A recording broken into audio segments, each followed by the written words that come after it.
go across to Biswajit Deb first, because implicit in what the governor said and didn't say, and in what we've seen in West Bengal, is the fact that this is a state being run by the Trinamool at this time, and only in this particular state and not in other states are we seeing this kind of violence. Law and order, sir, is your government's responsibility. If there is so much violence in West Bengal, ultimately the state government has to take responsibility because it's happening on your watch.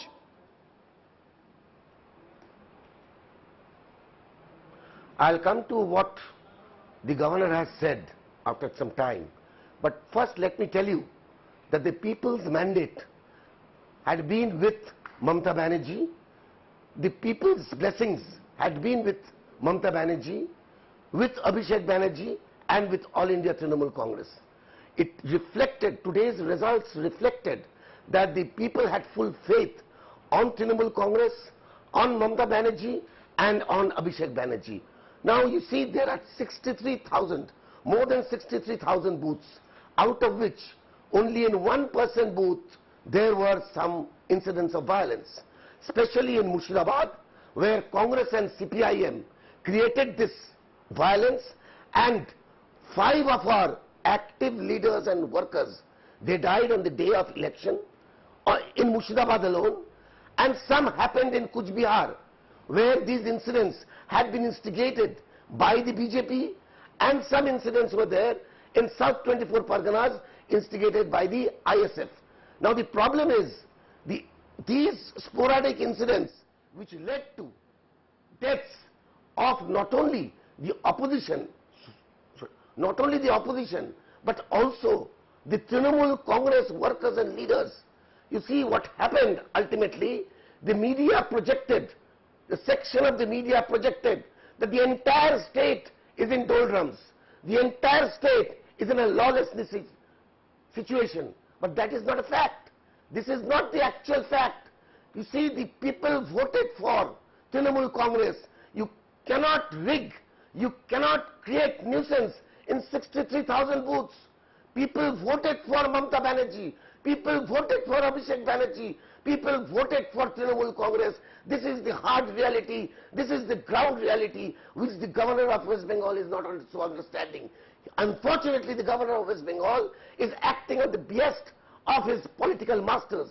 He is acting at the behest of the Bharatiya Janata Party, and he just wanted to do and did whatever the BJP told him to do.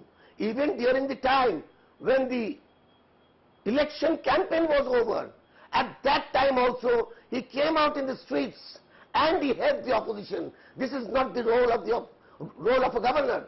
He should understand that he is the constitutional head of the state and he has got his limits. He cannot cross his limits. Okay. And what so let me put that question to Syed Zafar Islam. He has acted as a political leader. He has acted as a political leader. This is very unfortunate on the part of the governor. Syed Zafar Islam, the data on our screen coming from the West Bengal Panchayat polls suggest that the voters in these elections have yet again voted overwhelmingly in favor of the Trinamool.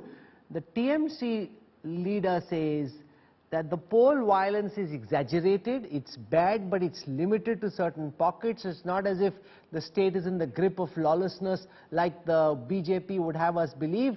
They're also accusing the governor, who was speaking to us moments before now, of acting as a pawn of the central government. Syed Zafar Islam. Well, you did ask a question to the governor about the comparison between Uttar Pradesh and West Bengal. Of course, he was not in a position, because being a governor, he didn't make the comparison, but I can do that. You have seen how handsomely we have won in many states, not only in Uttar Pradesh, but many states in Panchayat elections. And how about, but did we use any kind of state machinery, or for the police, or threaten people, use goons to beat up people, use murdered people, political violence, resorted to political violence? None, we didn't done. We just went to the electoral, followed the electoral process, and the people have supported us purely because we had we had the confidence of the people, they had the confidence of the government and the governance model. But here, see the political violence. See, all the people who have voted for Trinamool Congress were frightened, because if they do not vote for TMC, then they will be targeted post the election result. Unfortunately, they complied with the threat with what the TMC had given to them, and they had to vote for TMC not because of they wanted to vote them, but because of the fear they have that they will be targeted by the TMC goons. We have seen it even after the state election, how people were targeted, those who had not voted for TMC. People may have... Jayanto Ghoshal, you've seen many an election in West Bengal and elsewhere. When elections happen in Uttar Pradesh, back in the day, you would expect violence. Even in a state like Bihar, you'd expect lawlessness. Now, these states have progressed in a way that there's very sporadic incidents of violence, if at all. 40 political murders just during the Panchayat polls. This is unheard of. Why is there so much political violence in West Bengal at this moment? Who's to blame? Who's responsible, Jayanto? Rahul, violence first, at the outset we should condemn violence, and you know, there is unfortunately for the last 40 years I am an onlooker of West Bengal politics. Political DNA of the Bengal, I am not saying that Bengalis are violent, that will be sweeping generalization, unfortunately I cannot do that, but there is a political culture of violence, and this time it has become a commercialization of violence for the electoral and political gain.